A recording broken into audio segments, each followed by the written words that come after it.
ꯂꯩꯒꯦ 이몽시부 미임 딸 레이트라바자로 레이트라까디 망고데기 모라 파자바니세 부자크라게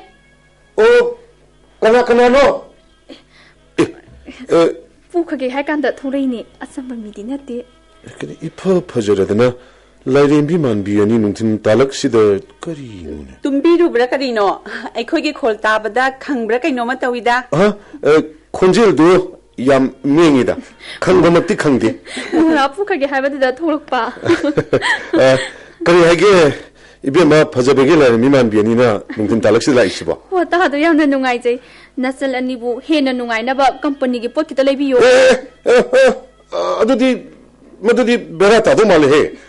ऐसे यम पिनिंग दबा लेनिंग दबा अदन होइसु पोट जोन बदा हई बदा मी मयामम थेंगरगा लामनि दो कबाय तोंने पोट लौद्रबसु यंगददी यंगबियो तमो इसेंग सेंगने हायरबदा नुपा हनु हनागा वारी साबबुदी नोहोइगा साबसिना खरा खित नुंगाई हाइतारेने नेगनो काखलो नेगा आइखोइसुने हनु हना हनुबी मौ सौ लाउबिगे वारी साबबुदी तामो होइगुमगा वारी साबना हेने नुंगाई नुंगाई बंगाता वारी नुंगाई दौरी मोरादु लेसन बियो आइखोइनी लाकनी खंगबनरा करिनो आइखोइनी गी मोरानी तामोगीगा सबजाना होम होजिकता मते मनावनी पैसा थौबा लांबा चखिदा नाइरी याम माले इनमगा लेत्रो नुपीगी फजनबा तैनबा चाननबा याम यावरिये अश बे मे वासिदी पुकनी नुंसी है इनमगा इदुदी कईदौरगे पुनी नुसिबो इनमनागा हुंदोकपिरमब्रो हुंदोकपिरम नते ने बेमा पोकपदगी ngasi फावबद नुपी अमतने नुंसी है हाबिरखिद्रिबो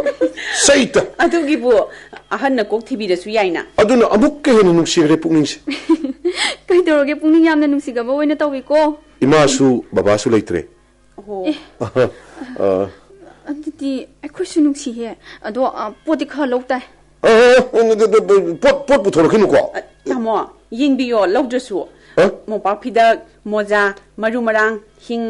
गमसा मोरो मको लाखो नोगी सिबो इचु चुसनदबा म कयानी खोगी कॉम्बिनेशन चादबा हाइगदरा कनो उजिकिदु फिगी मखलद फुरि खोंगो मोजा फुरि मोपाफिदा हायु याय अदुदगी चानबगिदे हिंग मोरोक यांगंग हायरो अदुसु दुम यायदा मोपाफिदा क हिंग पुन्न पुरि सिबो तामो सिबु करी छौनिंगे मदि सौबि वानति कॉम्बिनेशन दु चादे हाइबि वानिदा मदि चाब्रने तामो कॉम्बिनेशन याम साइ कइनो हा इसेदा हिंदुस्तानीगा मैतै पोका यानाबा मैतै की पोका इंग्लिश वेस्टर्न गा यानाबा फ्यूजन सॉन्ग ताबिद्रो अस प्रमाण गादी तामो मोपाफिदा का सापोनसिगा लौबिरो सिना तोंगाना थंबिरो हा अदुगने इंसान थोंबदा थाकनबा हिंग यांगंग मरुमरांग सिनाने तोंगाना मा लौबि सिबु थादिने इंसान दो कयम हाउगे यंबिने तामो कॉम्बिनेशन याम चारबनी नदि हेरा चाबु कनाना थोंगिगे चाकपुदी इचन पियमगा इनाउन पांग लेरी मोइन थों फागी नति तामो अखोगी पोसे स्पेशल ngaktani अदुबुदी नोइनिसु याम स्पेशल ओइदा आइना पोतो लौरु द बइ वादनी फिबम से यौरबदी लौदा यारोय को स्क्रीन ओनो न हाइग्रेदा नबानी सिदे हाइबेगी वाना तेदा हिंगना ngamna तामो नचननि बुखा नुसिबियोबा पोसे खदि लौबियो लो बाहरिसे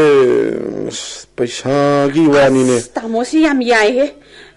तामोना लेमना लौबा ngamनिबो हाइजे से लोइने थममगे से थनमु कनो लोइने लौगिने अदुबु कइदोबेगे लेमना लौबा वादु ngami अदुदी एखोइनिसु लौताबा हा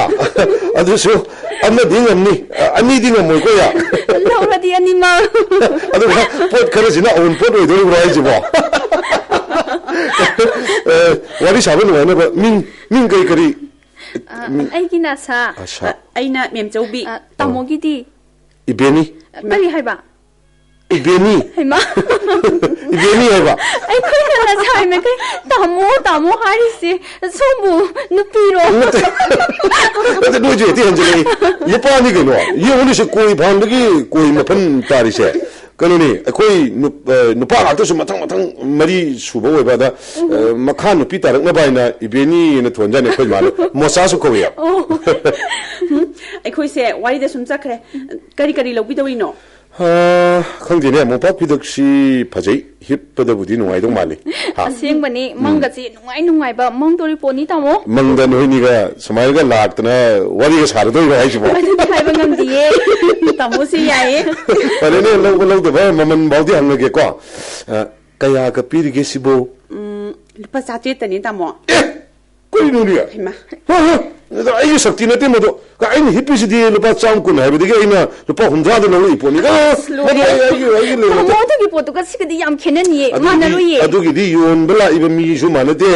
ꯑꯩꯅ ꯂꯩꯕꯗꯨꯅ ꯕꯤꯍꯥꯔꯤ ꯅꯨꯄꯥꯅꯤ ꯏꯃꯨ ꯃꯨꯔꯗꯅ ꯏꯃꯣꯠ ꯃꯣꯠꯂꯗꯅ ꯑꯗꯨ ꯅꯣꯏꯅꯤꯗꯤ ꯀꯦꯅ ꯐꯖꯅ ꯆꯠꯂꯒ ꯃꯤꯡꯖꯦꯟ ꯈꯥꯖꯤꯜꯂꯒ ꯁꯣꯔꯨꯝꯒꯤ ꯉꯁꯥꯏꯒꯤ ꯇ꯭ꯔꯦꯗ ꯃꯥꯔꯛꯇ ꯂꯧꯕ ꯃꯃꯜꯗꯨꯒ ꯆꯞ ꯃꯥꯟꯅ ꯍꯥꯏꯒꯠꯂꯛꯑꯦ ꯀꯅꯥ ꯉꯝꯗꯣꯏꯅꯣ ꯐꯔꯦꯁꯦ ꯐꯔꯦ ꯂꯥꯏꯕꯛ ꯌꯦꯡꯕꯤꯗꯅꯦ ꯂꯧꯔꯒꯦ ꯀꯣ 200 ꯌꯥꯗ꯭ꯔꯥ 200 ꯑꯩꯈꯣꯏꯒꯤꯁꯦ ꯇꯥꯃꯣ ꯃꯃꯜ ꯇꯥꯗꯕꯤꯅꯦ ꯇꯧꯔꯦ ꯐꯤꯛꯁꯅꯦꯕ ꯂꯨꯄꯥ 400ꯇ ꯑꯗꯨꯝ ꯂꯧꯕꯤꯌꯣ ꯁꯦ ꯇꯥꯃꯣ ꯃꯣꯔꯣꯛ ꯄꯦꯀꯦꯠꯁꯤ ꯑꯃ ꯍꯥꯞꯆꯔꯝꯃꯒꯦ ꯑꯩ ꯃꯣꯔꯣꯛ ꯆꯥꯗꯦ ꯍꯩꯃꯥ ꯑꯉꯥꯡꯅꯤꯅ ꯑꯉꯥꯡꯒꯤ ꯋꯥ ꯅꯠꯇꯦ ꯑꯩꯁꯦ ꯈꯔ ꯂꯤꯛꯄ ꯀꯩꯁꯨ ꯅꯠꯇꯕꯗ ꯃꯣꯔꯣꯛ ꯊꯥꯛꯇ꯭ꯔꯁꯨ ꯆꯥꯕ ꯌꯥꯕ ꯏꯟꯖꯥꯡꯗꯨꯗ ꯑꯔꯦꯝꯕꯗ ꯃꯣꯔꯣꯛ ꯑꯃꯨꯛ ꯊꯥꯛꯆꯟꯕꯗꯣ ꯑꯩ ꯊꯥꯛꯆꯟꯗꯕ ꯑꯋꯣꯏꯕꯅꯦ ꯋꯥꯁꯦ ꯐꯥꯒꯤ ꯇꯥꯔꯒ ꯇꯣꯛ ꯇꯧꯔꯦ ꯌꯥꯔꯣꯏ ꯂꯧꯗ ꯌꯥꯔꯣꯏꯀꯣ ꯑꯗꯣ ꯃꯣꯝꯄꯥꯛ ꯐꯤꯗꯛꯁꯤ ꯍꯤꯞꯄꯗ ꯃꯪꯗ ꯃꯦꯝꯆꯧꯕꯤꯅ ꯇꯁꯦꯡꯅ ꯂꯥꯛꯇꯅ ꯋꯥꯔꯤ ꯋꯥꯇꯥꯏꯒ ꯁꯥꯔꯅꯤ ꯍꯥꯏꯔꯕ ꯑꯃ ꯂꯨꯄꯥ 2,000 ꯐꯥꯎ ꯑꯗꯨꯝ ꯂꯧ ꯌꯥꯏ ꯂꯧꯁꯔꯣ 우zen이 ꯃꯦꯝꯆꯧꯕꯤ ꯅꯪꯁꯨ ꯈꯔ ꯍꯦꯛ ꯆꯠꯄꯤꯔꯨ ꯀꯩꯅꯣ ꯑꯁ ꯃꯪꯒꯤ ꯎꯕ ꯎꯗꯕꯗꯨꯗꯤ ꯍꯥꯏꯕ ꯉꯝꯗꯦ 400ꯇ ꯑꯗꯨꯝ ꯂꯧꯕꯤꯔꯣ ꯑꯩꯁꯦ ꯁꯨꯃꯥꯏꯅ ꯄꯣꯠꯁꯦ ꯑꯃꯨꯛꯇ ꯂꯩꯗꯕꯅꯤ ꯑꯗꯣ ꯉꯁꯤꯗꯤ ꯇꯁꯦꯡꯅ ꯃꯦꯝꯆꯧꯕꯤ ꯌꯦꯡꯉꯒ ꯂꯩꯖꯔꯒꯦꯀꯣ ꯑꯇꯩꯁꯨ ꯈꯔ ꯂꯧꯔꯣ ꯀꯔꯤ ꯊꯕꯛ ꯇꯧꯕꯅꯣ ꯄꯩꯁꯥ ꯄꯥꯏꯕꯒꯤ ꯃꯃꯤꯗꯤ ꯇꯥꯏ ꯌꯨꯝꯕꯥꯟꯁꯦ ꯀꯔꯤ ꯑꯣꯐꯤꯁꯇ ꯂꯩꯕꯤꯕꯒꯦ ꯑꯗꯨꯕꯨ ꯍꯦꯛꯇ ꯍꯥꯏꯗꯣꯛꯄ ꯌꯥꯕ꯭ꯔꯥꯅꯦ ꯁꯦ ꯃꯣꯝꯄꯥꯛ ꯐꯤꯗꯛꯁꯦ ꯁꯤ ꯄꯥꯏꯈꯠꯀꯦꯁꯦ ꯑꯅꯤꯒ ꯅꯞꯄ꯭ꯔ ꯌꯦꯡꯉꯨꯁꯦ ꯑꯣ 5 ꯅꯞꯄꯦ ꯑꯃꯈꯛ ꯄꯤꯕꯁꯤꯗ ꯀꯌꯥ ꯅꯞꯇꯧꯔꯤꯅꯣ 200 ꯂꯧꯕꯤꯔꯣ 700 ꯍꯟꯕꯤꯔꯛꯀꯗ꯭ꯔꯥ ꯀꯩꯅꯣꯅꯦ 700ꯅꯦ 200ꯗꯨꯁꯨ ꯍꯜꯂꯔꯣꯏ ꯃꯪꯗ ꯁꯣꯏꯗꯅ ꯂꯥꯛꯀꯅꯤ ꯍꯥꯏꯔꯗꯤ 한드러슈 야. 라끼 힝사비 올라가 따나르게. 저홈두기야. 저홈두기 락들. 떼이나봐 나하 온나봐 아파 봇 마양 마야오리에 럭더수 잉비요. 이베마 사. 얌 떼이래다. 리싱 마리 멍아 따바가 떼이래. 중 구질레이 누피나라 아나또 야비데 그도로데게네 떼이래다. 따하는 농시는 봉투에 아두나니. 하 따하 농시는 봉투에바. 아두는 왜 하시고? 호이. 아두디 아이 멤초비 농시버시마디 따하 하이로 있고. 아무런데 따하 뭐부터 못해다. 너는 이제 람비다 이 아니로 어홈럭 아이 우해 보이나. 다 뭔가 들을 수래. 따하다나 봐. 타 그야 나이게 이슈 오이니 아테이 라이리 호리 이나마나 모바 피닥시에 세가이비니고 에뭐 누아이기도 에이 너희 파기 누아이도 에이 너 피티들 빠흥니 다자들 그네 토기다 아소이도 너무 먹고는 아무 하르거니 빠흥네 신 호레 누아이네 tum비요 멍들락세게 소이너더비 소이제로예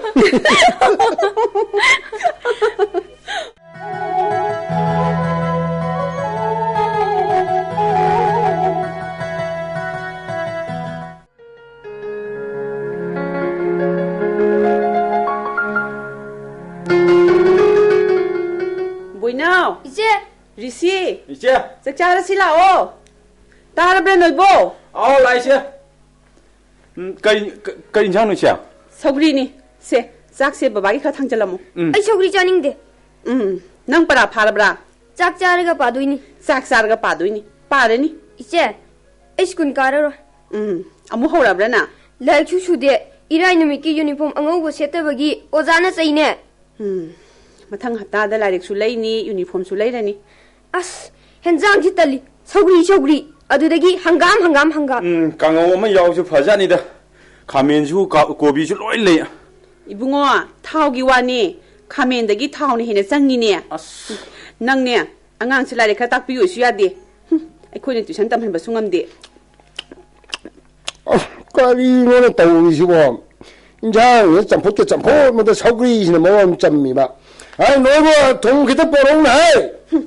BP 왕이 tum thawne chamhalini se khangda malini 예 따라봐요 se ibunga se lili se plop ai pu cross se as baba thum jaba phatiye wa do ra ka injang je ne hello ra do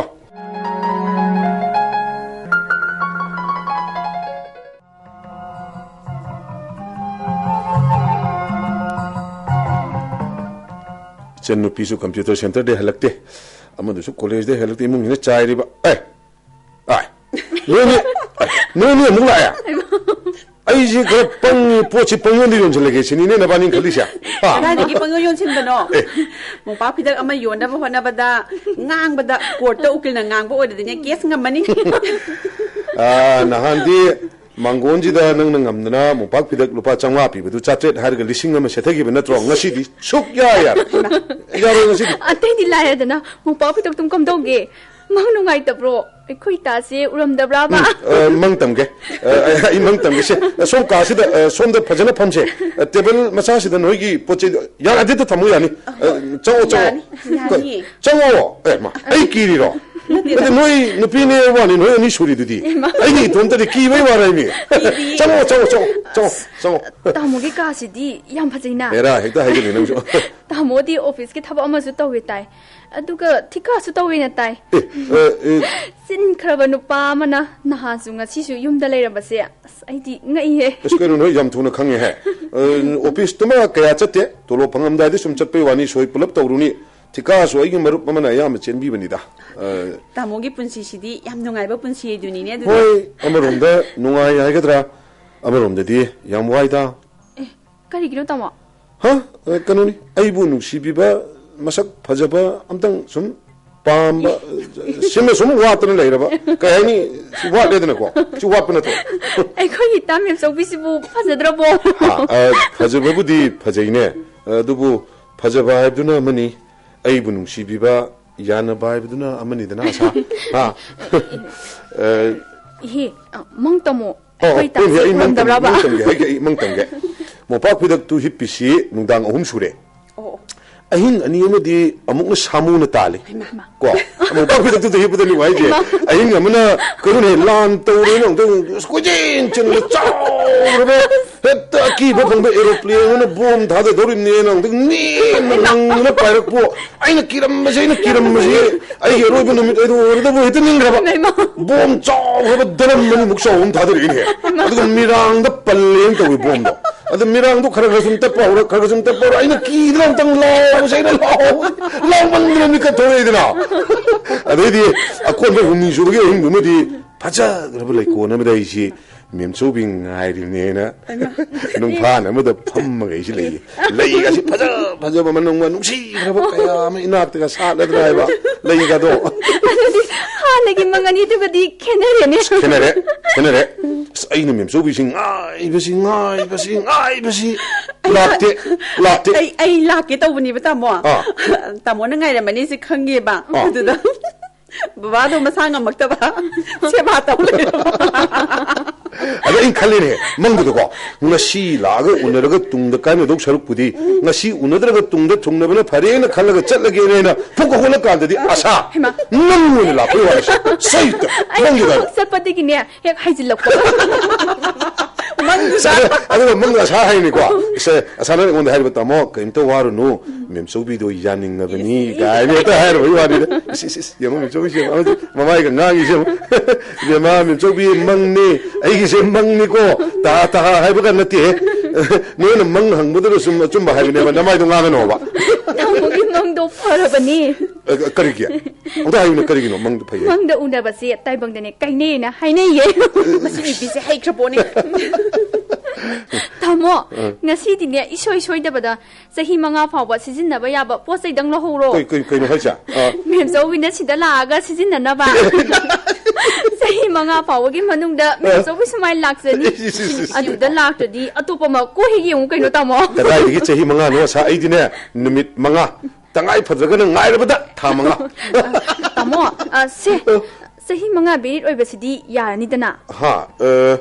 ai artist nang bhap ta da ba mali asa tamoga saga sidi wai he kai nang no wahali bi natro wa da na budu nang hai ro dana Tamo, adugi wado no ma phajana wari sarase. Ngasigi pot lobidaba yaroi ko. Ai ponone. Hayeng company gi paisa thigataba yade. Ko yam sari jani.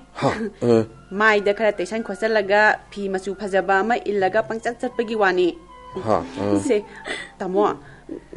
lawdo ba khadi lawbiro. Aduga numita dringe da potsingse loiba ngambre yengdoine ba. Minjobi nangnaga namai na nalaga dumana ngang thamoisi bere pethaban nate kaino manungda mahi chi amdong tawi he sekta aina hana haija hogdo bu phagi nati tamo phagi nati hayo kaya no matha sari yam yami yam du to one haying company gi pikhat khidau du kaya no mayi ki di lising mangani adubu ahumuk thigaladi yani adudi nangi lising ahum do pijarage nuksibe mineba ai pangjerege potna kona loge atei damu jolo rodana aingonda gidi kaimta loroidro haisibo lupa chamri chamwa muki kai no chakhum daga sina biya bakra thanmone sa yaro lising amagi logudamni kaino chamwa gi yare yaro smongodana lising ahum lemna piraga aigina posu pidori ni kaino no ni nasakti mandi manadana thi hai binati ko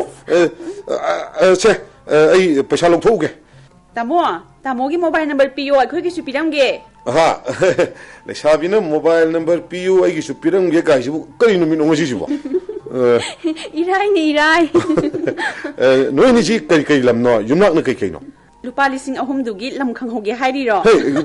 mango ye la kani ye tamo yumnak tu khangning bai wani da tamo gi nas mai bamni akhoi ta gi na sanam bamni ai gi di khangning amoida as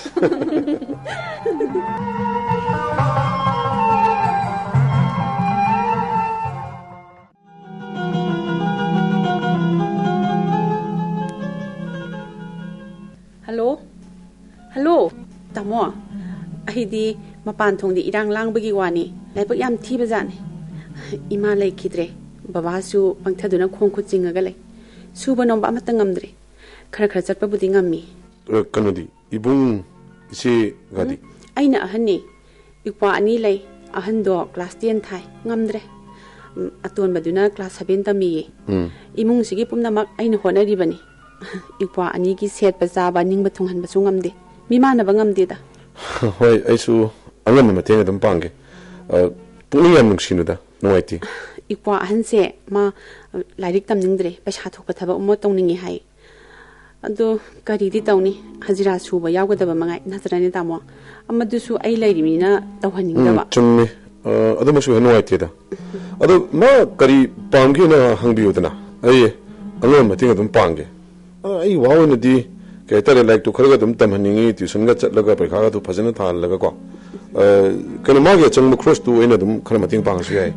tamogi wahi se tabada ayam nungai aduga aina company gi thabak chali se tamo yam kana banati ye wabani yam heli asa hoigi di yam kanai madi sagaina te yami marup mapang yami mating to bi ba yam lai magi khoimoduna sune mateng yam pangbire aisu nanganda pangaga loredana buksil disengasi aisu tinaraga khangakani tamo ado aise imung manungi men khatpada company gi pesa khara puthakre ayamba budi baba na bada changbani da baba bu pauthang na babudi natti aina masa moine lone hona pham thokpani hoida hauki bising du yam kana su khanjalunu du lakadaba oigadaba da khanaraga loredana adu tamo paisa kita mating pangbiyo company gi phukat ke tawai phadaba do mahayo aisu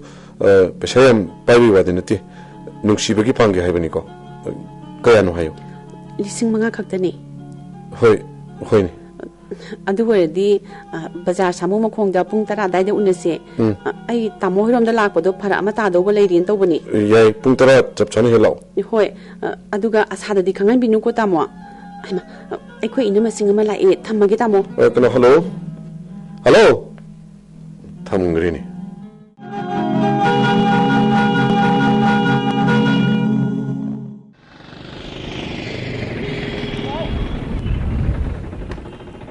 kayam kuire tara chap chan lai ai minute 10 muk thengkhre kasu gaide da nupi na hana la di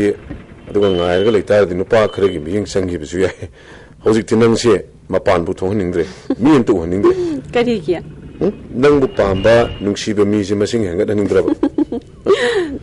sidagiti thokjaga loireni ha che lising manga do changwa ma hen gi bani chithi ma su yabun yam nungai jare tamo kaithen ka biura nga injang na pi adudi yam phabagi wani ado swaida hotel restaurant gum ma dang hatang phamusira adudi noma phajana phamase ngasidi thengani ye yaida yai kari kari lebi ge hai no tamo swagi thoi bising sidagi apang khe lejerge inegi mukanga si matha de kya no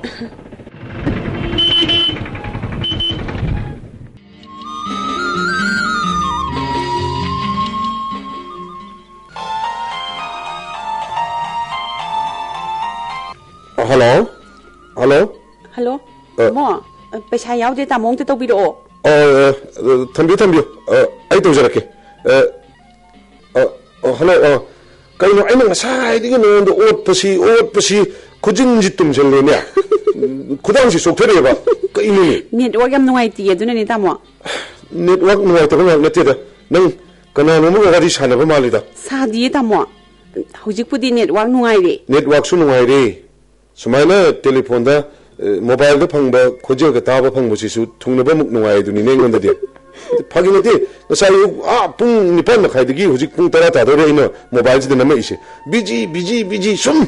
kana ga no sana ri wari du ba sadi tamo asaga ding hatang sanai ko hayengi kada sat pai na khanabani adu tamo di asada telephone amta taw da male kada bu taw do no ai kana ta phone taw di ai di nangan da phone taw ris ne lore hoi marakta tangai phadaba office ki karigi adu tamo wam ta haigi kayano tamo di yam khangina pesa natro hoi ai wam ta haijege hello tai tamo nang ngonda pesa kara haibado ai pesa yam pari wadi nate nungsibanina kasu leite ai dum pange aduna tabada awi baba amati pami nangi company gi thabak to khaningi aina pesa ke apiradi haidi thagi pesa ke apiradi nang thabak to piyani hello tai tamo aduga nang ta shin nungsibiradi matam amasu charakpa sum khangni aduga ipwani gi phibam amasu aina semningi ipwa handu larik tamindre hairagana mana kari tawba aina pesa kya pangba yaba waridu phajana sananingi dana adudi tamo laibak yam phabagi wani minchobi ai wamta haigena haibiyo masak phajabe nupidi laibak sungthi thiroi mateng pangbiningba nungsiba dum leini hoi miyoi banina maikay amada awara pasu dum leini section dragasu aidi haitragasu mangningai su dum oi tamo hayengi pesa du na ngangnarasi aina ngasai ding ngasi bab su ta da bani oibu yabagi tungi chatnabu yaba adu su no mo phajana ngangna sike dorage hayeng ai pesa lora yaro aidi yaro haisin ko leite yaro ko ati nangna telephone tarukpasi pesa hairam dai adigi nangi darkar lera kanta ta tarukpa no mata su nungsibigi wahim ta su haira udana nahangi chithi du gamno be pare iba yam hai aidi iba haiti ado chithi pa ban waraga telephone to adi aibu nungsiba malidana thabak si amaga sum tawringi de hekta ngamdaba aingondigi nangni hona thabak chilangadro aidi nangonda telephone tawba nango bari sabisdigi hena lubu thabam to leiti tamodi maning mamang thatana wangang ba yam hai bagi wanati thamoi do phawba chummeduni phare nang aibu nungdi nungsibra yam nungsi nangi atopa mi leibra leiti thajati leiti tamo kari lai solugya tamo se pesa yam taramani nang kanaga telephone tawdo walige adugi wan teba phare hayeng pesa kyano lising manga hayeng kara pharak tani hangchit na masemla yengas yaro aidi yaro ko pide yaro ko ai tolo phangdaba thawhum phari mi yaro khangdi aidi yaro hairisini nangna yaro haibado yam nungsi ai yadaba ngamde aduga nangi nopani do amta khangnage dana ahandugi apamsu aiga wari sanageba hoi yaye dubudi tamo moi maming di ke ko ahandune risi aton baduna boinaw rishi boinaw baba gi mingdi chana hal noi de nong laura lakti la o do khara tapna ta ki gumse tamo phone ji pe chayam taramani yam muthaninga bra thamo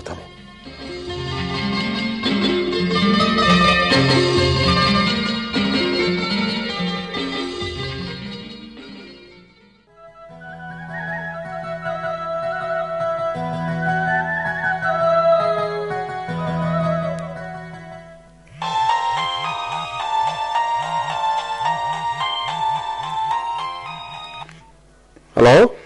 Hello. Ai khang dro ba tamo. Khang dro ma le. Khangnya. Kanum ibe amina to. Sorry tamo. Smai na phone da ai khang dro ba hang ba jam nuai ta bani. Tamo ai asani. Oh.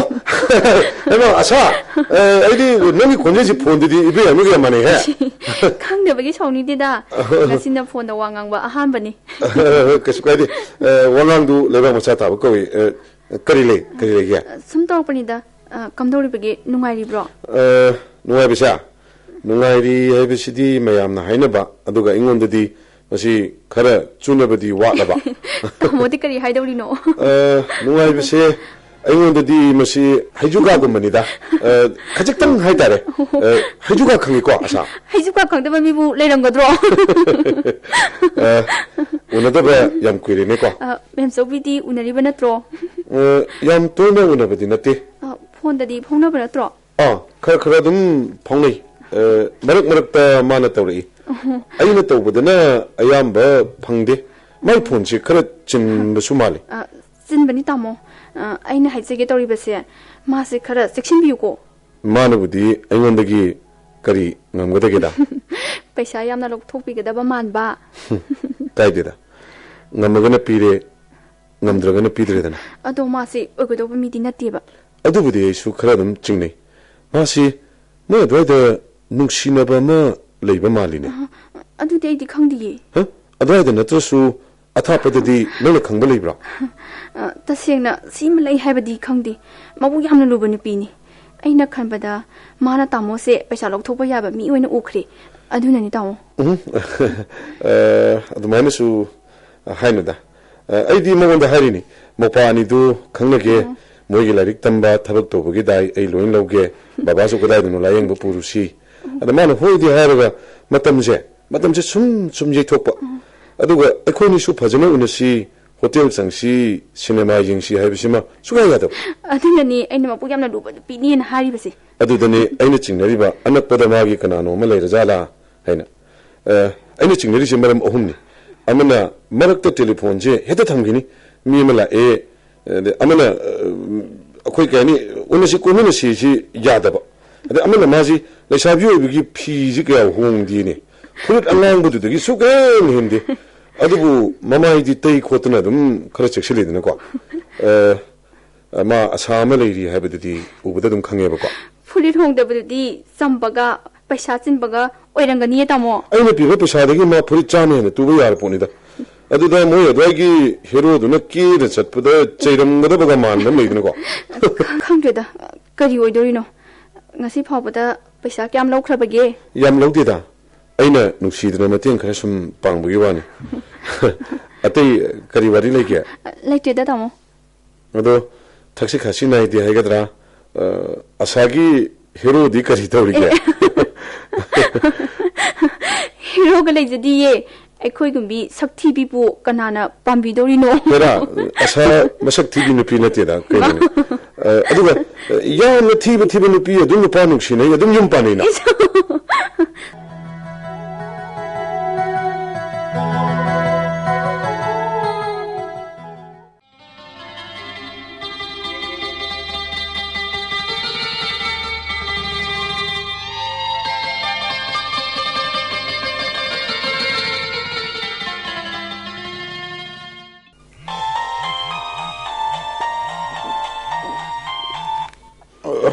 Hello? Hello? Nang tawisibu mine ngamjine ngale wam ta hage tawbani nang wahiram dai tani se nang telephone tawise phangi se aina nahan dagi tawi switch off khara hai adum busy khara hai call letter khara hai adum tawle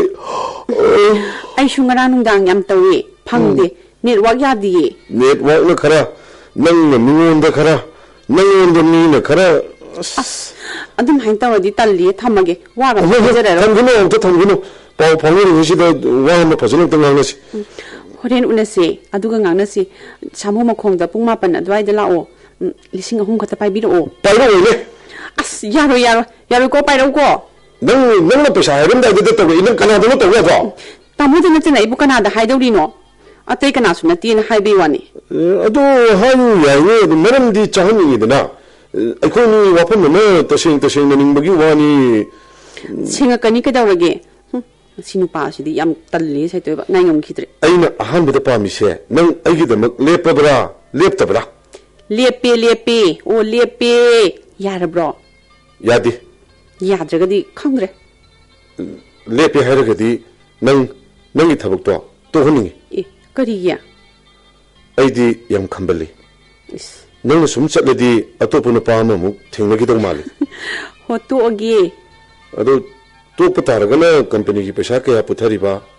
adagi thau humari imungi kharsa punna kaya no aduga nang laktringe da rishigi kari tawbiramba leidana tanabi aba mayama as pharise hore 10,000 he pubiro o ai thabak to oge thau humari gi pesa ga amata haijara ro as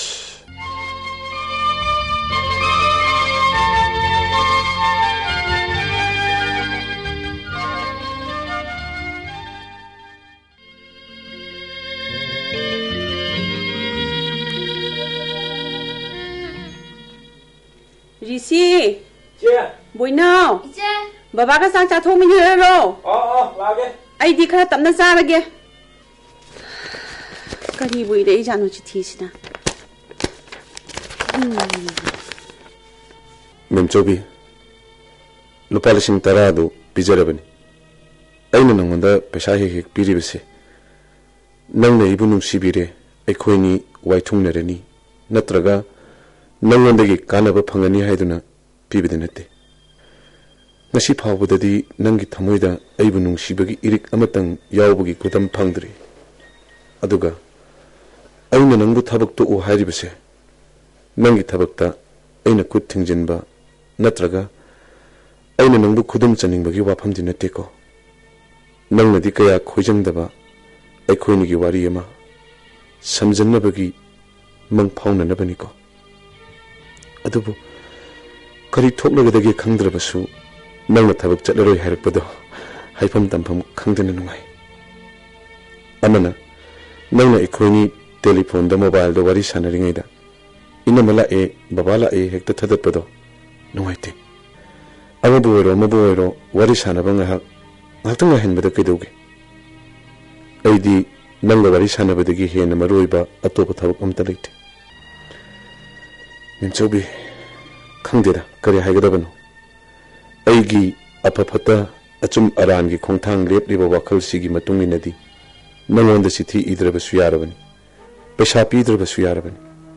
mobile dawari sanararoidabani adubu aigi thamoise haina tanabasu yadi yamnasu pangde hairiba mana ibu sum ngamduna leire masigi mari sisu angakpani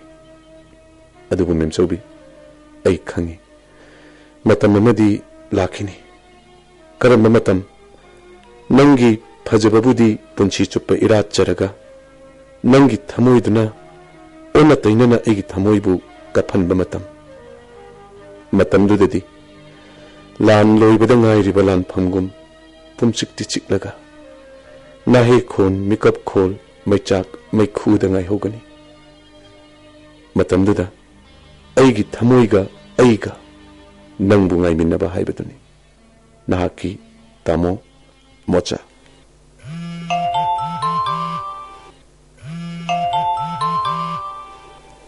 tamo ꯀꯩꯗꯧꯔꯒꯦ ꯀꯩꯗꯧꯔꯒꯅ ꯑꯗꯨꯗꯨꯅꯤ ꯑꯩꯅ ꯅꯪꯁꯦ ꯁꯨꯡꯊꯥ ꯊꯥꯖꯗ꯭ꯔꯤꯁꯦ ꯍꯩꯃ ꯑꯗꯨꯕꯨ ꯀꯩꯗꯧꯔꯒꯦ ꯍꯥꯏꯕꯅꯤ ꯅꯣꯡꯃꯗꯤ ꯈꯪꯉꯛꯀꯅꯤꯀꯣ ꯑꯩꯁꯦ ꯇꯥꯃꯣ ꯅꯣꯡꯃ ꯑꯩ ꯀꯣꯜꯀꯇꯥꯗ ꯊꯥ ꯑꯅꯤꯃꯨꯛ ꯆꯠꯇꯧꯔꯤꯌꯦ ꯀꯔꯤ ꯂꯩꯖꯔꯧꯒꯦ ꯇꯥꯃꯣꯅ ꯂꯩꯕꯤꯔꯛꯄꯗꯣ ꯑꯩ ꯑꯗꯨꯝ ꯌꯥꯔꯦ ꯕꯕꯥꯒꯤ ꯏꯁꯦ ꯅꯨꯄꯥ ꯑꯅꯤꯒꯤ ꯐꯨꯔꯤꯠꯂꯥ ꯈꯣꯡꯒ꯭ꯔꯥꯎꯔꯥ ꯂꯩꯔꯛꯀꯗꯕꯁꯨ ꯁꯛ ꯎꯅꯍꯟꯗ꯭ꯔꯕꯅꯤ나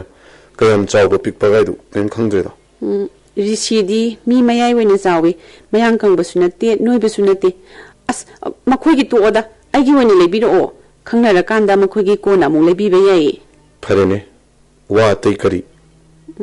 ꯀꯣꯜꯀꯇꯥꯗ ꯀꯩꯗꯧꯕꯅꯣ ꯑꯣꯐꯤꯁꯀꯤ ꯇ꯭ꯔꯦꯅꯤꯡ ꯑꯃꯁꯨꯅꯤ ꯑꯗꯨꯒ ꯁꯄ꯭ꯂꯥꯏꯒꯤ ꯄꯣꯠꯆꯩ ꯈꯔꯁꯨ ꯂꯧꯔꯛꯀꯗꯕ ꯐꯔꯦꯅꯦ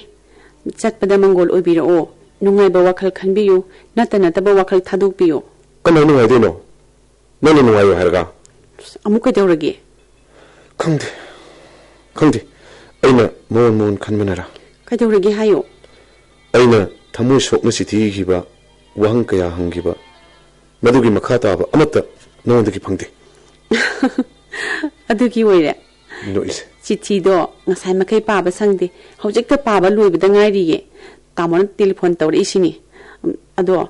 ꯑꯩꯒꯤ ꯊꯕꯛ ꯇꯣꯛꯄꯗꯣ ꯊꯥ ꯑꯅꯤꯃꯨꯛ ꯈꯛꯇꯪꯗꯤ ꯀꯥꯈꯤꯒꯦ ꯑꯣꯐꯤꯁꯇ ꯌꯥꯗꯕ ꯃꯔꯝ ꯈꯔ ꯂꯩꯔꯤꯑꯕ ꯊꯕꯛ ꯇꯣꯛꯄ ꯇꯣꯛꯇꯕꯩꯗꯤ ꯅꯪ ꯀꯩꯁꯨ ꯈꯜꯂꯨꯅꯨꯗ ꯈꯟꯁꯨ ꯈꯟꯕ ꯃꯥꯟꯗꯦ ꯅꯪ ꯀꯩꯝꯇ ꯈꯟꯕ ꯃꯥꯟꯗꯦꯕ ꯑꯩꯕꯨ ꯈꯜꯂꯝꯃꯕ ꯑꯩꯕꯨ ꯅꯨꯡꯁꯤꯔꯝꯃꯕ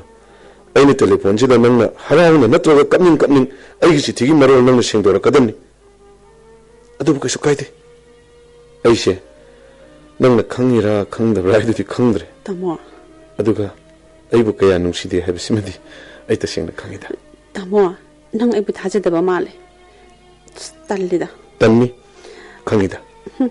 ꯑꯩꯅ ꯁꯥꯎꯗꯅꯅꯦ ꯍꯌꯦꯡ ꯆꯦꯅꯤꯀꯣ ꯑꯩꯕꯨꯗꯤ ꯍꯌꯦꯡ ꯅꯠꯇꯦ ꯍꯧꯖꯤꯛꯁꯨ ꯌꯥꯏ ꯆꯍꯤ 10 10 ꯄꯨꯟꯁꯤ ꯆꯨꯞꯄ ꯉꯥꯏꯔꯁꯨ ꯌꯥꯏ ꯑꯗꯨꯕꯨ ꯁꯥꯎꯔꯒ ꯆꯦꯟꯕꯗꯨꯗꯤ ꯄꯥꯝꯗꯦ ꯑꯩꯕꯨ ꯅꯨꯡꯁꯤꯅ ꯑꯩꯈꯣꯏꯗ ꯂꯩꯅꯤꯡꯅ ꯆꯦꯟꯕꯗꯨ ꯄꯥꯝꯃꯤ ꯇꯥꯃꯣ ꯑꯩ ꯀꯣꯟꯅ ꯑꯃꯨꯛ ꯇꯧꯔꯛꯑꯒꯦ ꯊꯝꯃꯣ ꯅꯪꯅ ꯀꯣꯟꯅ ꯇꯧꯔꯛꯄ ꯍꯥꯏꯗꯣ ꯀꯅꯥꯅꯣꯝ ꯂꯥꯛꯑꯝꯃꯅꯤꯅꯦ ꯆꯦ ꯍꯣꯏ ꯆꯦ ꯇꯥꯃꯪꯂꯦꯝ ꯂꯥꯛꯑꯦ ꯂꯥꯛꯑꯦ ꯍꯜꯂꯣ ꯑꯣꯞ ꯇꯧꯔꯦꯅꯦ ꯇꯥꯃꯪꯂꯦꯝ ꯍꯥꯏꯔꯤꯁꯤꯅ ꯀꯅꯥ ꯑꯩꯅ ꯆꯤꯡꯅꯔꯤꯕ ꯃꯤꯗꯨ ꯑꯣꯏꯗꯣꯏꯖꯥꯠꯂꯥ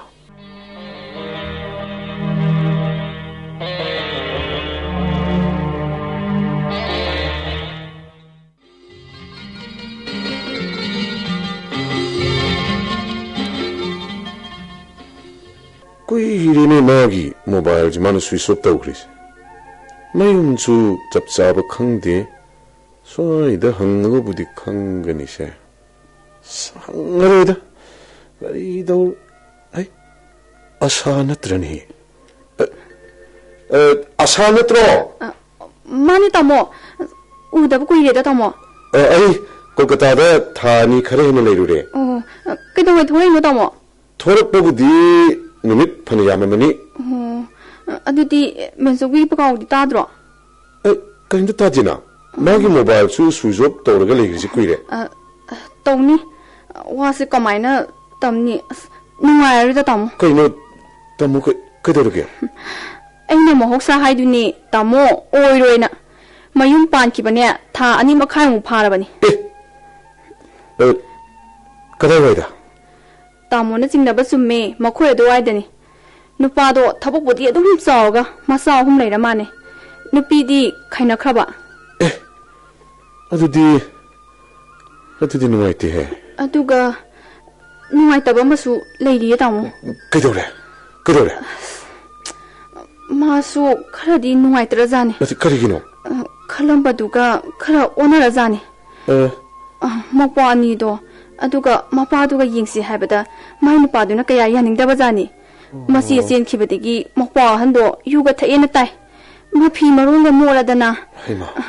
tamo masune mayum anoba pambaga kusu kumen thokpadi lairadana inu maksile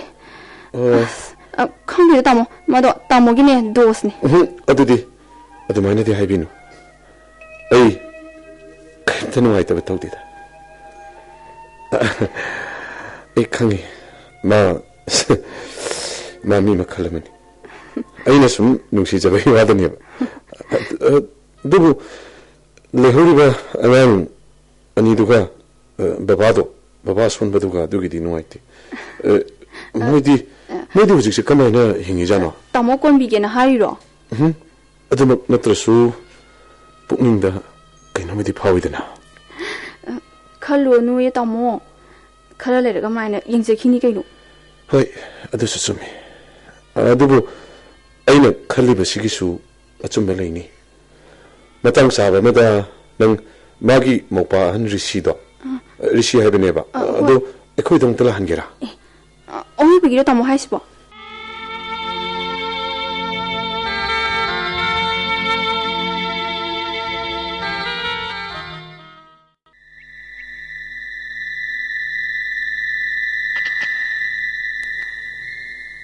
Baba, dada lakti ye. Lani. Kadai de chakino. Bunga, ai khangde, imung da som laibani na ai so khangde ai ba. Chakla me. Yongwai, nandam cha hoi de chalo. Cha ge haidra busune, mai bijarakani. Makui nga sai na chakhe. Chak charam dai da khura to na tali ini. Lari paru so hai ni. Ai ne lai tamdre hai. Adu asu paru so hai na tali iba. Chalo ili iba. Tayong niyo se ayaman panang simban mathak maka khaktan. 어머니 앞뒤 파랑거니 마카타 어디 ngomnati 알랑 심마차 키탕 비저거든 뭐 거의 못 거든 낫대 아이바 뭐나 양버기나 난 그대로 아 그대로게 나인데 그래 자신 닥칠라고 라이네 하 손나나 어머 손나나 빠물래 어려우시 가위네 타오 와 아이 유탁범이 그동에도 월 ngàn bơi rồi mà sao thì na bây giờ lúc bắt ta cũng đang lâu bây giờ na bây giờ chúng khơi thắc xin na bây giờ 아니 그거 하주부 감독 되는 mà qua cái buổi nào cái show đó na ba double thì châu bên show này ai sao luôn cái ngày xưa đi xin nhà là gì vậy 큰 노래가 나치도 핵도 사오는 빠이 사오노 Manung matam chadna chachagini babana aina luhombi ba awon pi besungang gite maju chalam daida cheng khaima thau thumoro hawai chingwai khadi dum thamjamina ayun lupa chonga amju pirame baba anu wado amuk palanu baba 아도 뭐 내가 수많은 손나이부디 야로이네 이bungo 까리모 체콘 르찻키라 샤무 뭐 콩들리 부게라 아무디 칼리네 이bungo 능보 baba ayam khale adu ai khanphum khangde baba ai khanphum khangde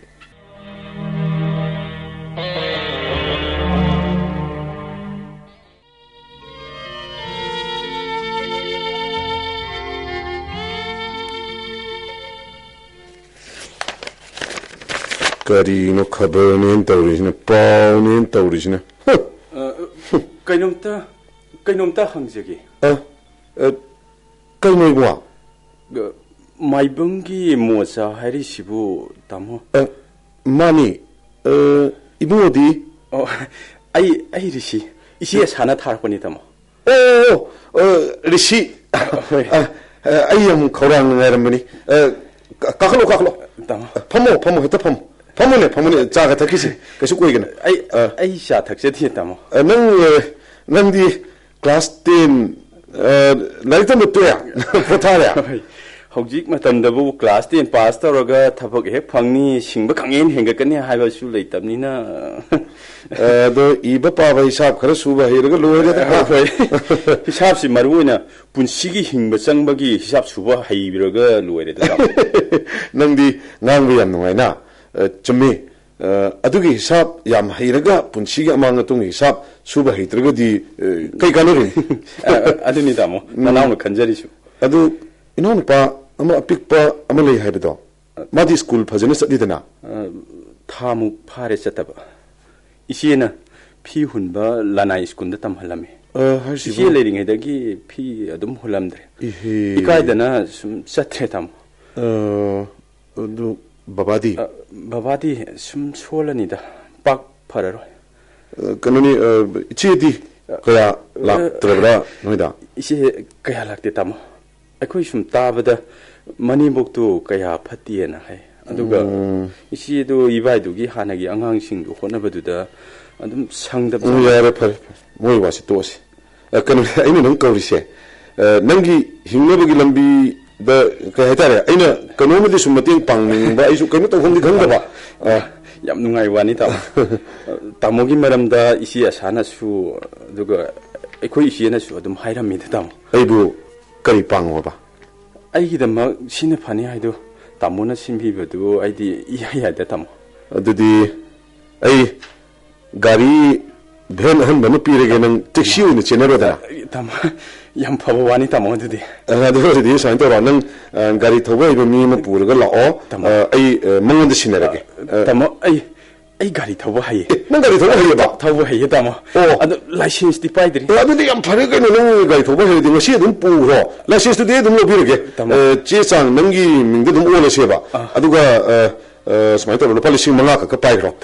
ꯀꯩꯅꯣꯒꯤ ꯑꯉꯥꯡ ꯑꯄꯤꯛꯄꯗꯣ ꯅꯅꯥꯎꯄꯥꯗꯨꯒꯤ ꯐꯤ ꯄꯤꯕ ꯃꯐꯤ ꯃꯔꯣꯟ ꯆꯪꯒꯅꯤꯗꯅ ꯑꯗꯨ ꯕꯕꯥꯒꯤ ꯍꯤꯗꯥꯛ ꯂꯥꯡꯊꯛ ꯃꯌꯥꯝꯗꯣ ꯇꯥꯃꯣꯒꯤ ꯂꯃꯟꯁꯤꯕꯨ ꯇꯥꯃꯣꯅ ꯑꯅꯧꯕ ꯃꯄꯣꯛ ꯑꯃ ꯄꯣꯛꯄꯤꯔꯦ ꯇꯥꯃꯣ ꯀꯩꯒꯤꯅꯣ ꯑꯗꯨꯃꯥꯏꯅ ꯍꯥꯏꯗꯣ ꯀꯩꯒꯤꯅꯣ ꯅꯪ ꯀꯥꯎꯕ ꯌꯥꯗꯕ ꯑꯃꯗꯤꯀꯣ ꯅꯅꯥꯎ ꯅꯨꯄꯥꯗꯨꯒ ꯕꯕꯥꯒꯗꯣ ꯌꯥꯝ ꯆꯦꯛꯁꯤꯟꯅ ꯌꯦꯡꯒꯗꯕꯅꯤꯀꯣ ꯌꯦꯡꯖꯒꯦ ꯇꯥꯃꯣ ꯑꯗꯨꯒ ꯃꯔꯛꯁꯤꯗ ꯇꯁꯦꯡꯅ ꯅꯪꯅ ꯀꯥꯟꯅꯅꯤꯕ ꯈꯪꯉꯕ ꯀꯔꯕꯥꯔꯒꯨꯝꯕ ꯀꯩ ꯍꯥꯏꯇꯥꯔꯦ ꯑꯗꯨꯒꯨꯝꯕ ꯂꯩꯔꯁꯨꯅꯦ ꯁꯦꯟꯊꯣꯛꯄ ꯌꯥꯕ ꯑꯗꯨꯒꯨꯝꯕ ꯂꯝꯕꯤ ꯂꯩꯔꯒꯗꯤ ꯑꯗꯨꯝ ꯍꯥꯏꯔꯛꯑꯣ ꯑꯉꯝꯕ ꯃꯇꯦꯡ ꯄꯥꯡꯉꯛꯀꯦꯕꯀꯣ ꯍꯣꯏ ꯇꯥꯃꯣ ꯁꯤꯗ ꯒꯥꯔꯤ ꯁꯣꯁꯦ ꯒꯥꯔꯤ ꯁꯣ ꯁꯦ ꯇꯥꯃꯣ ꯑꯗꯒꯤ 5,000 ꯁꯨꯔꯕ꯭ꯔꯥ ꯁꯨꯔꯝꯃꯅꯤꯗ ꯇꯥꯃꯣ ꯊꯤꯌꯣ ꯑꯗꯒꯤꯅꯦ ꯁꯤ ꯆꯥꯕ꯭ꯔꯦ ꯀꯜꯀꯇꯥꯗꯒꯤ ꯂꯩꯔꯛꯄ ꯀꯨꯏꯔꯕꯅꯤ ꯑꯗꯨꯒ ꯈꯨꯗꯣꯞꯁꯤꯃꯅ ꯅꯣꯏ ꯏꯆꯦꯒꯤꯅꯦꯅ ꯂꯩꯔꯛꯄꯅꯤ ꯅꯣꯡꯃ ꯅꯣꯏꯗ ꯂꯥꯛꯄꯗ ꯈꯔ ꯄꯤꯕꯤꯈꯣ ꯃꯥꯅ ꯂꯧꯗ꯭ꯔꯒꯅ ꯅꯪꯒꯤ ꯑꯣꯏꯌꯨꯀꯣ ꯍꯣꯏ ꯇꯥꯃꯣ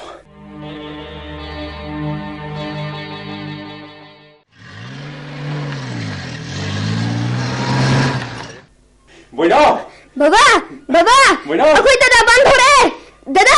ꯗꯗꯥ ꯀꯅꯥꯒꯤꯅꯣ ꯑꯩꯈꯣꯏꯒꯤꯅꯤ ꯅꯪꯅ ꯂꯩꯔꯤꯔꯣ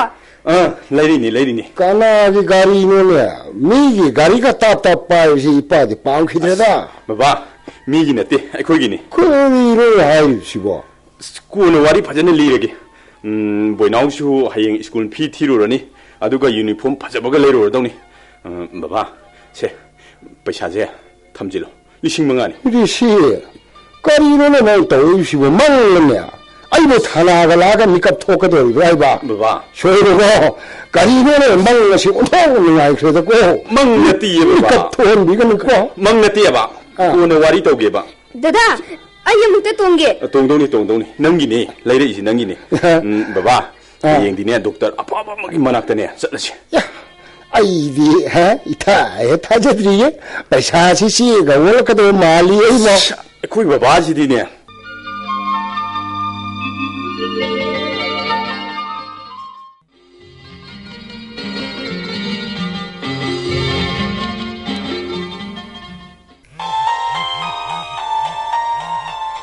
ꯀꯅꯥꯅꯣ ꯁꯤꯅ PCO ꯅꯝꯕꯔꯅꯤꯅꯦ ꯍꯜꯂꯣ ꯇꯥꯃꯣ ꯑꯩ ꯈꯪꯉꯤꯕ꯭ꯔꯣ ꯀꯔꯤ ꯈꯪꯒꯅꯤ ꯄꯨꯟꯁꯤ ꯆꯨꯞꯄ ꯈꯪꯒꯅꯤ ꯅꯪꯒꯤ ꯌꯥꯔꯣꯏꯗ ꯑꯩꯒꯤ ꯄꯨꯟꯁꯤ ꯈꯨꯗꯤ ꯊꯤꯈꯤꯕꯅꯤꯗꯅ ꯇꯥꯃꯣ ꯑꯩꯕꯨ ꯁꯥꯎꯅꯨꯀꯣ ꯑꯩ ꯁꯥꯎꯗꯦꯗ ꯍꯦꯛ ꯍꯧꯕꯗꯒꯤ ꯑꯗꯨꯝ ꯈꯪꯉꯤꯗ ꯅꯪ ꯅꯣꯡꯃ ꯁꯨꯃꯥꯏꯅ ꯇꯧꯈꯤꯅꯤ ꯍꯥꯏꯕ ꯑꯗꯨꯕꯨ ꯅꯪꯅ ꯆꯠꯈ꯭ꯔꯕꯁꯨ ꯆꯝꯖꯕꯤ ꯃꯣꯡ ꯍꯥꯗꯕꯤ ꯑꯩꯕꯨ ꯅꯨꯡꯁꯤꯕꯤꯕ ꯃꯦꯝꯆꯧꯕꯤ ꯑꯃꯗꯤ ꯑꯩꯒꯤ ꯏꯅꯥꯛꯇ ꯉꯁꯤꯁꯨ ꯂꯩꯍꯧꯔꯤ ꯇꯥꯃꯣ ꯑꯍꯤꯡ ꯅꯨꯡꯊꯤꯜ ꯅꯥꯏꯗꯦ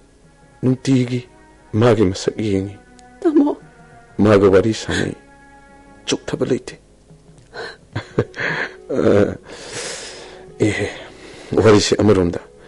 ngasi telephone tawthoktana tawrakpabu nangi telephone ga maron mana kadava mande kosi ko nagum si tamo kano nangbu angangsing yangakti pangangangi nangi ibung aduda hana phajana haina udra haine tamo nungai tabasu yam leida somda angang school zatpegi langbada atonbado hekta ningsingle ahauba matang thongbada somda kari charamgadagi sak thongamgadra thongamoidra hekta khal ado tamone risigi damak tawbirakpa pumnamak ai khangjari ai tamu bu takatsari aduga aigi kaino hayo ai ya soiba bu sungak piyu tamo yare nang kaimta soideda nang kaimta landeda nang soisu matamna purakpa miyoiba makhal leiduni punsigi khangam ungamdaba kanba thawin chinani malem sida angak pawari mayam ama thogalis nang ai sida kaisu natida tamo gi wakal tamo du boy thagatsari no luksari punsida mai pak pada oi biu ko tamo mai pak pa ai wanda muk mai pak pa mai thibagi arthadi leiroi nangi na phamda achouba mai thiba manang khrabada tamo macam tang pokchaba mama macha du sibagi macha khami ngeida magi ngani macha tara na wala padara udrone aina soikibagi nungaitabagi ningamdabagi phumbang naringaida tamogi praman se noningaiba no aduga amaranda punsi si kaisu nateda nangai lairadana prithvi joy toramba alexander kang masamana chikpada sikribani aduga office kadana tolok loba officer kiriba ningandagi thika mulliba lekai de kinariba aise nangi yaro da tu horiba natro tha kaya unadre pau paunadre masina aroi bisoibi ai thamoi du nak thagadra hargana adum nangdi pian ba nok pasungame nahan makai nangna thamageda haibani phone se tamo masidi aina thamage ko kedore tamo saura male hayo saute khudup to yam phaje chapsu sai khudup to leiba matamda thawai khari yaugre haibio aina ne nong phadu nongda wa kanna ngangi bijawidna nang saunko saudi da tamo aigi tawda ngang khibani aina ekhoini gi mari yama samnana ba honaba adugi langla langjin hege mangkhiba tamo taina pam khangdana ai nangonda taina ba akan bawa haikhiba yaukre matamdi da dum khangi aina nangonda saunana bagi hakti leite haibase tamo ai bisu saubinu ko saute maga ega mari lena ba yam kuire marak ama aikhoini saunari ngai tamo ga khra naksin nakhibani saunu ko tamo ai saudi ai kemte saudi tamo di yam phaida tamo gumba ngakta oiradi mi singse amata khanaramoi ko ado hai dida ado hai di yam ngai sini nuksi na kaina ba haido ado nang so sawkan ko aroi boina nangi wahi yaroi nangi yaroi du ongta hairudana tamo hairo karam haina haidorino mapam matam tanjagi matung ina haikibani aina wahi du amukta tajagi haibisibu mapam matam tanja yam chadrabrane tamo ongta hairo yaro aidi yaro hairisini ko mepsawi Gari thamagi ko nung paisa yam tarani